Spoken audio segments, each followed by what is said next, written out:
जिंदगी के भिन्न रंगों को समेट कहानी का आकार देता हूं। कुछ इसलिए ही तो कहानीकार कहलाता हूं।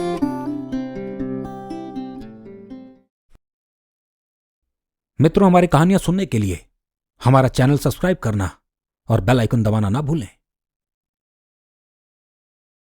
कहानियों के घर में आपका स्वागत है। मैं हूं कहानीकार सुधांशु राय और सुना रहा हूं एक अलग कहानी जिसका नाम है डाकघर। आपने भी अक्सर महसूस किया होगा ऐसी आहटों को जिनसे पल भर के लिए हम भ्रमित हो उठते हैं। आभास होता है आसपास कोई है, पर नग्न आंखों से कोई दिखता नहीं। पर अगर कोई हो तो जो आप पर बस निगरानी रखे हुए है, उस पल की तलाश में है जब आप डर के करीब हो और वो आप पर हावी हो सके। मनोहर का आज कैटल फार्म पर पहला दिन था। काम था पशुओं की देखभाल करना, ध्यान रखना कोई जानवर उनको नुकसान ना पहुंचाए और उनको समय समय पर भोजन इत्यादि मिलता रहे। शहर से काफी दूर स्थित बीगल बान नाम के गांव में यह फार्म था। फार्म के एक हिस्से में एक पुराना डाकखाना था जो बस जर्जर हो प्रकृति के हवाले हो चुका था।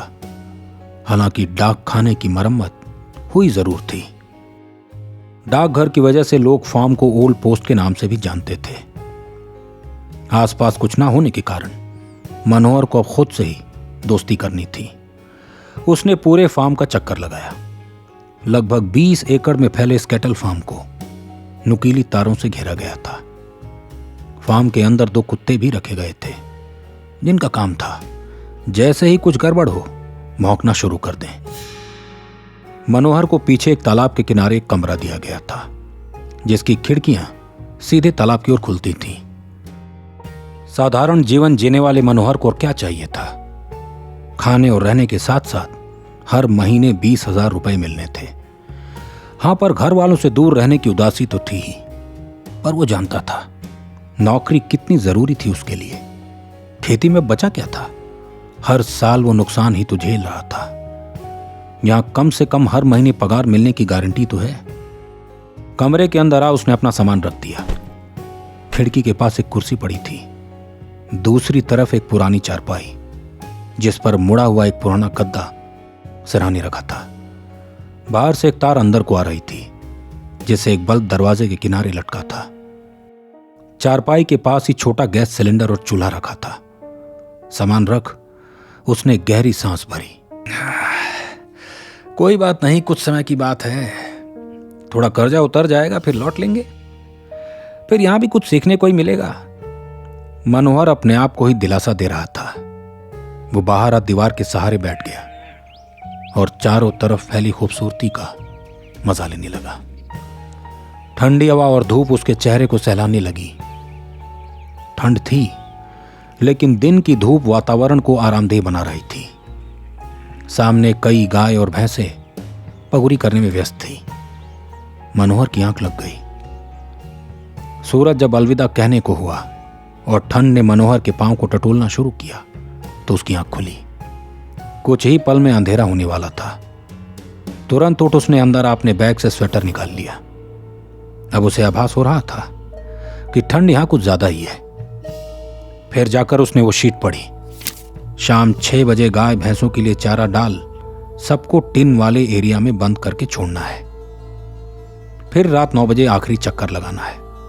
उसने बिल्कुल वैसा ही किया जैसा उसे लिखकर दिया गया था।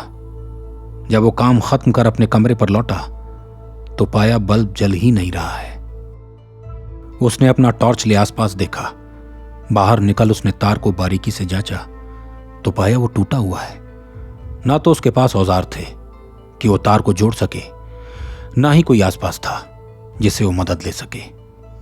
कमरे के बाहर पड़ी एक पुरानी साइकिल ले वो बाहर की तरफ आ गया। लगभग 4 किलोमीटर दूर उसे कुछ घर दिखाई दिए। वो सीधे उस ओर बढ़ गया। जब वो घरों के बाहर पहुंचा तो पाया हर कोई धुआं जला रहा है।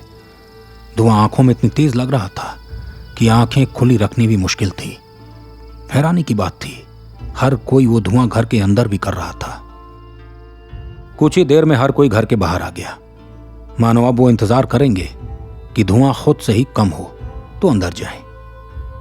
एक तरफ पीपल का पेड़ था जहां कुछ लोगों ने आग जला ली। मनोहर उनके करीब चला गया। भाई साहब, ये प्लास होगा क्या आपके पास? वापस कर दूंगा, तार जोड़ना है। कहाँ से आए हो भैया? वो भी इस तरफ इस समय? गीदम ने पूछा। मैं वो फार्म पर आया हूं, वहीं देख रेख करूंगा।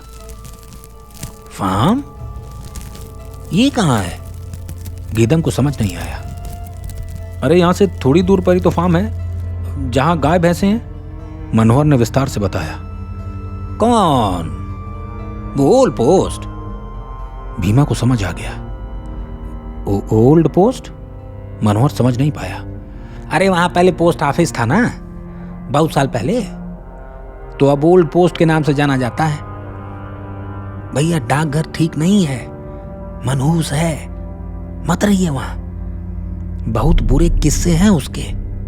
आपसे पहले जीतन था वहां पर। गोसू ने मदद करने वाले अंदाज में बात रखी।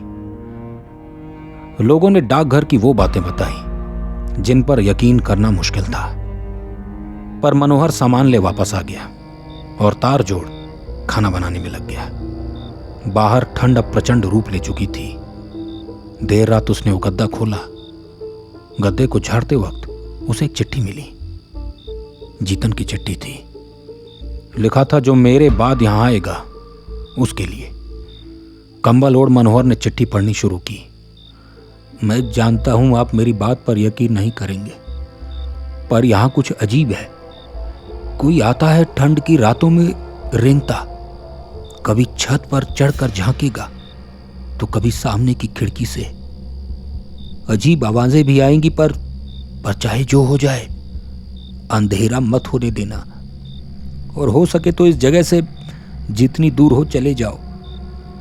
चिट्ठी पढ़ते वक्त डर की एक सिरहन मनोहर के शरीर से गुजर गई।